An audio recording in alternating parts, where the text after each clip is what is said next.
Bonjour à tous, j'espère que vous allez bien. Nous allons étudier dans cette série de longues vidéos les sortes d'huiles végétales et les sortes d'huiles essentielles et la façon bien sûr de les utiliser. Alors cette formation n'a pas pour vocation de me permettre de vous donner un avis médical sur ces huiles, mais elle est juste transmise dans un but informatif et abordée en tant que médecine alternative.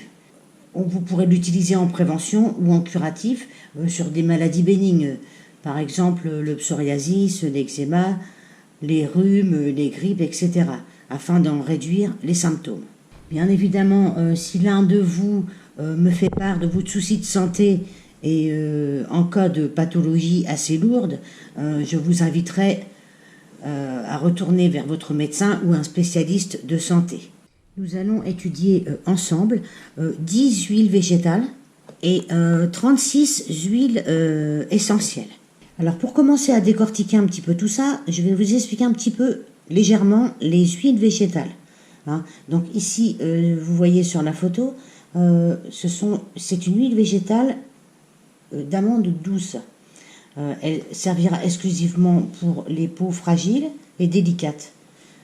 Pour les bébés, les enfants, les femmes enceintes, les personnes qui ont les peaux sèches, et servira aussi de base pour faire un mélange des huiles essentielles. Donc l'huile végétale de rose musquée, elle, servira pour les femmes enceintes, pour les personnes en période de régime, pour les peaux vieillissantes, les cicatrices, les brûlures superficielles et en après-soleil. L'huile de macadamia, elle, aura une absorption rapide, sans laisser de film gras sur la peau. Elle pourra être mélangée à d'autres huiles végétales pour favoriser leur absorption. Mais on viendra bien sûr plus tard le détail vraiment de ces huiles. L'huile de jojoba, elle, servira pour les peaux acnéiques, les peaux grasses et les cheveux gras. Alors, l'huile d'argan, elle, servira pour les peaux vieillissantes, en période de régime également, le soin des ongles et des cheveux secs et cassants. L'huile de coco, elle, servira pour les peaux sèches, les cheveux secs, les cheveux crépus et frisés. Alors, l'huile de lin, elle servira pour tous les soins de l'hiver. L'huile de coton, elle servira pour les peaux sensibles et atopiques, les soins particuliers de l'été et également l'après-rasage. L'huile de pépins de raisin sera utilisée pour les jambes lourdes et tous les problèmes de circulation. L'huile végétale d'avocat servira, elle, à la pousse des cheveux. Toutes les peaux matures ou les femmes enceintes, on pourra la diluer avec de l'huile végétale de rose musquée. Le beurre de karité, quant à lui, servira aux soins de l'été ainsi que les après-rasages. Les huiles essentielles seront diluées dans une huile végétale ou une crème corporelle. Généralement, 5 à 6 gouttes suffisent. Mais attention, certaines huiles essentielles sont dermocaustiques. Par exemple, l'huile essentielle de cannelle. L'huile essentielle de cannelle, elle, par exemple, elle ne peut pas être appliquée sur la peau, même diluée. De plus, certaines sont photosensibilisantes, donc pas d'exposition au soleil dans les 6 heures qui suivent l'application. Mais ça, je vous l'expliquerai en détail au fur et à mesure à chaque huile essentielle que je vais vous présenter. On pourra utiliser les huiles essentielles par voie cutanée, avec une diffusion atmosphérique. Là, dans ce cas-là, les huiles essentielles sont utilisées pures. Alors attention, car certaines huiles essentielles ne se diffusent pas, car elles sont irritantes pour les muqueuses ou présentent une neurotoxicité. On les utilisera essentiellement avec un diffuseur électrique. Le brûle-parfum, quant à lui, n'est pas conseillé, car cela gâcherait les vertus thérapeutiques de l'huile essentielle. On pourra utiliser aussi les huiles essentielles par voie orale. Cette voie d'absorption requiert généralement une prescription médicale. La prise sur 24 heures ne dépassera pas 3 à 12 gouttes pures.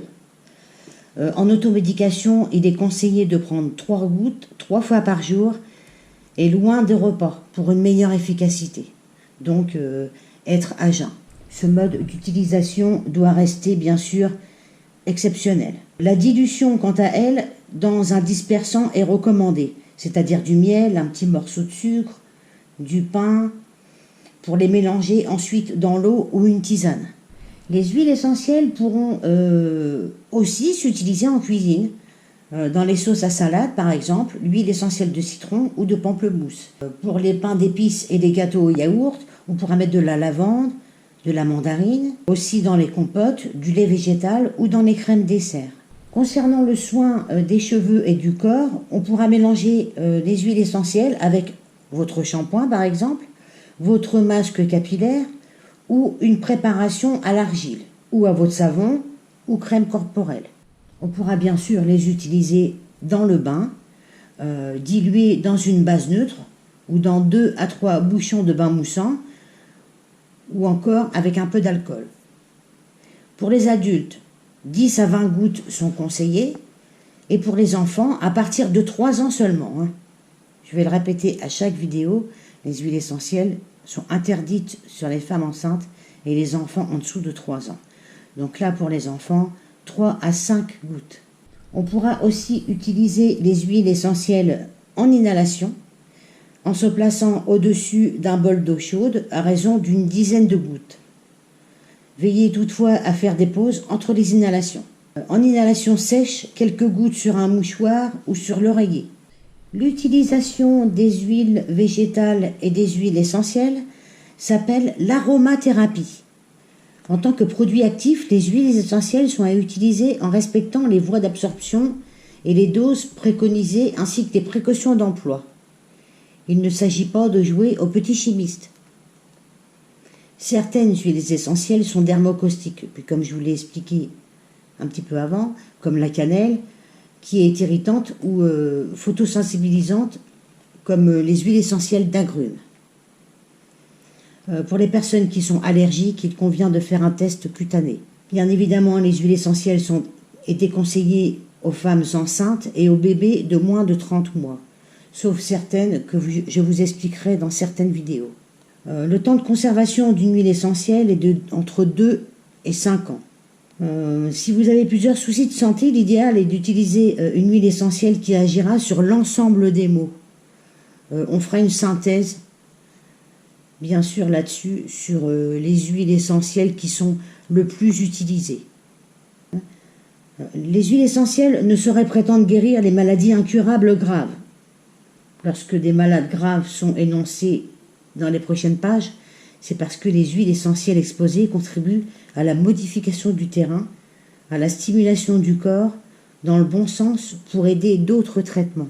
Je vous donnerai bien évidemment quelques recettes, c'est-à-dire des soins après soleil, la prévention et soins des vergetures, lutter contre les rides, les peaux sujettes à inconfort, les soins des ongles cassants, les antipoux en préventif et les antimoustiques.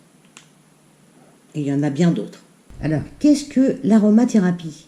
Les huiles essentielles sont utilisées dans un but préventif, pour le mieux-être, les soins curatifs et thérapeutiques, c'est-à-dire traiter un symptôme précis d'ordre physique ou psycho-émotionnel. Comme vous le savez peut-être, les huiles essentielles sont de plus en plus reconnues pour leurs bienfaits sur le bien-être et la santé. Mais comment les utiliser ? Il faudra bien évidemment respecter les dosages. Elles sont quand même composées à 100% des principes actifs. Elles ont un pouvoir thérapeutique très élevé. Concernant la diffusion, il ne faudra jamais chauffer une huile essentielle. On trouvera 2 principaux procédés de diffusion.